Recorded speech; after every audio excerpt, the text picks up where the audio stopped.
श्री नारद भक्ति सूत्र। प्रेम रूपा भक्ति के लक्षण और उदाहरण। अब हम नाना मतों के अनुसार उस भक्ति के लक्षण कहते हैं। श्री भाई जी कहते हैं, विभिन्न आचार्यों ने भक्ति का स्वरूप भिन्न भिन्न रूप से बतलाया है। पहले उनका वर्णन करके फिर देवर्षि नारद जी अपना मत दिखलाना चाहते हैं। पराशर नंदन श्री व्यास जी के मतानुसार भगवान की पूजा आदि में अनुराग होना ही भक्ति है। श्री हनुमान प्रसाद पोद्दार जी कहते हैं, अपने तन मन धन को भगवान की पूजा सामग्री समझना और परम श्रद्धा पूर्वक यथाविधि तीनों के द्वारा भगवान की प्रतिमा की अथवा विश्वरूप भगवान की पूजा करना चाहिए। भगवत पूजा में मन लगने से संसार के बंधन कारक विषयों से मन अपने आप ही हट जाता है। बाह्य और मानस दोनों ही प्रकार से भगवान की पूजा होनी चाहिए। भगवत की पूजा से भगवान का परम पद प्राप्त होता है। इस धरातल में जो लोग भगवान की पूजा करते हैं वे सनातन आनंदमय परम पद को प्राप्त होते हैं। श्री गर्गाचार्य के मतानुसार भगवान की कथा आदि में अनुराग होना ही भक्ति है। श्री हनुमान प्रसाद पोद्दार जी कहते हैं, श्री भगवान की लीला महिमा, उनके गुण और नाम के कीर्तन तथा श्रवण में मन लगना निसंदेह भक्ति का प्रधान लक्षण है। संसार में अधिकांश मनुष्य तो ऐसे हैं जिन्हें भगवान और भगवान की कथा से कोई मतलब ही नहीं है। दिन रात विषय चर्चा में ही उनका जीवन बीतता है। न तो वे कभी भगवान का गुणगान करते हैं और न उन्हें भगवत चर्चा सुहाती है। श्रवण न राम कथा अनुरागी। इस अवस्था में जिन मनुष्यों का मन भगवान के गुणानुवाद सुनने और कहने में लगा रहता है वे अवश्य ही भक्त हैं। सूत्रकार आचार्य श्री नारद जी ने स्वयं महर्षि वेदव्यास से कहा है, विद्वानों ने यही निरूपित किया है कि भगवान का गुणानुवाद, कीर्तन ही तप, वेदाध्ययन, भली भांति किए हुए यज्ञ, मंत्र, ज्ञान और दान आदि सबका अविनाशी फल है। श्री रामचरितमानस में कहा है, राम कथा सुंदर करतारी, संशय बिहग उड़ावन हारी, भव सागर चह पार जो पावा, राम कथा ता काहू दृढ़ नावा। अतएव श्री हरि कथा में यथार्थ अनुराग होना भक्ति है और इस भक्ति से भगवान की प्राप्ति निश्चित ही हो जाती है। शांडिल्य ऋषि के मत में आत्मरति के अविरोधी विषयों में अनुराग होना ही भक्ति है। श्री भाई जी कहते हैं, अविच्छिन्न रूप से शुद्ध आत्म स्वरूप में रत रहना ही आत्मरति है। इस आत्मरति में नित्य स्थित रहने को ही अव्युक्तपासी महानुभाव भक्ति कहते हैं। श्री शंकराचार्य जी ने कहा है, आत्मा रूप से प्रत्येक प्राणी में श्री भगवान ही विराजमान है। अतः उन सर्वात्मा में रति होना वस्तुतः भगवान की भक्ति ही है और ऐसी भक्ति करने वाले को मुक्ति प्राप्त होने में कोई संदेह नहीं।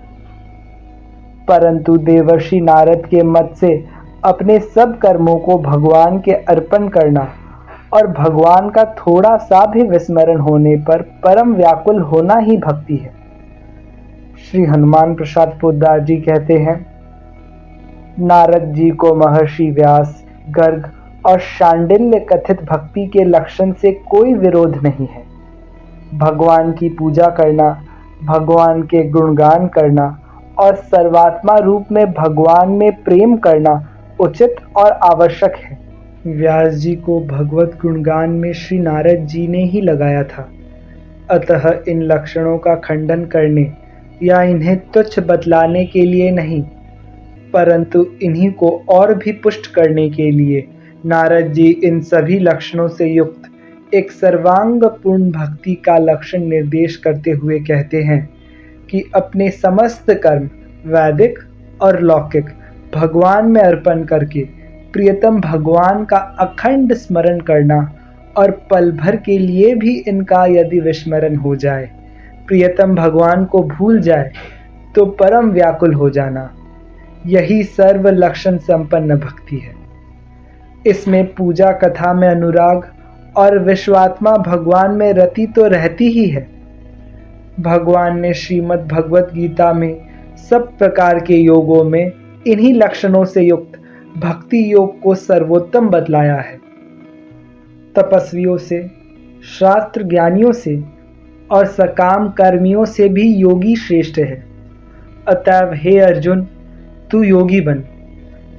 परंतु संपूर्ण योगियों में भी वह भक्ति योग मेरे मत में परम श्रेष्ठ है, जो मुझ में श्रद्धावान है और अंतरात्मा को मुझ में लगाकर निरंतर मुझे भजता है। भगवान फिर आज्ञा करते हैं, इसीलिए हे अर्जुन, तू सब समय बिना विराम मेरा स्मरण कर और स्मरण करता हुआ ही मेरे लिए ही युद्ध कर। इस प्रकार मुझ में ही मन बुद्धि अर्पण करके तू निसंदेह मुझको ही प्राप्त होगा। मान अपमान, लाभ हानि, जय पराजय, सुख दुख आदि की परवाह ना करके आसक्ति और फल आशा की इच्छा छोड़कर शरीर और संसार में अपने लिए अहंता ममता से रहित होकर एकमात्र परम प्रियतम श्री भगवान को ही परम आश्रय, परम गति, परम सुहृद समझकर अनन्य भाव से अत्यंत श्रद्धा के साथ प्रेम पूर्वक निरंतर तैल धैर्यवत उनके नाम, गुण, प्रभाव और स्वरूप का चिंतन करते हुए प्रेमानंद में मग्न रहना और इस प्रकार चिंतन परायण रहते हुए ही केवल उन परम प्रियतम भगवान के लिए उनकी रुचि तथा इच्छा के अनुसार उन्हीं के प्रीति अर्थ, उन्हीं को सुख पहुंचाने के दृढ़ और परम स्वार्थ से प्रेरित होकर सर्वथा निस्वार्थ भाव से समस्त दैहिक, वाचिक और मानसिक कर्मों का आचरण करना। यदि किसी कारणवश क्षण भर के लिए भी उनका चिंतन स्मरण छूट जाए, तो जल से निकली हुई मछली से भी अनंत गुण अधिक व्याकुलता अनुभव करना, यही सर्वोच्च भक्ति है। ऐसा पूर्ण समर्पणकारी प्रेमी भक्त त्रिलोक के राज्य सुख की तो बात ही क्या, अपूर्णावर्ती मोक्ष के लिए भी किसी भी हालत में अपने प्रियतम भगवान का स्मरण छोड़ना नहीं चाहता। भगवान ऐसे भक्त की प्रशंसा करते हुए भक्त उद्धव से कहते हैं, हे उद्धव, इस प्रकार के तुम भक्त मुझको जैसे प्रिय हो, वैसे प्रिय ब्रह्मा, शंकर, बलराम, लक्ष्मी और अपनी आत्मा भी नहीं है।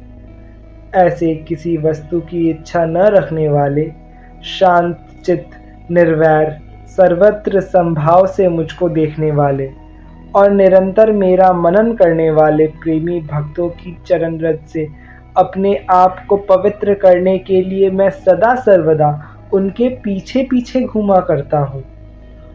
मुझ में चित्त को अनुरक्त कर रखने वाले, सर्वस्व मुझको अर्पण करके अकिंचन बने हुए ऐसे शांत और मेरे नाते सब जीवों के प्रति स्नेह करने वाले तथा सब प्रकार की कामनाओं से शून्य हृदय वाले महात्मा जिस परम सुख का अनुभव करते हैं, उस निरपेक्ष परमानंद को दूसरे लोग नहीं जानते। बस श्री नारद जी के मत से यही भक्ति है। ऐसा भक्त समस्त आचरण श्री भगवान के अर्पण करके अविच्छिन्न रूप से भगवत स्मरण करता रहता है और कहीं तनिक भी भूल जाने पर परम व्याकुल हो जाता है।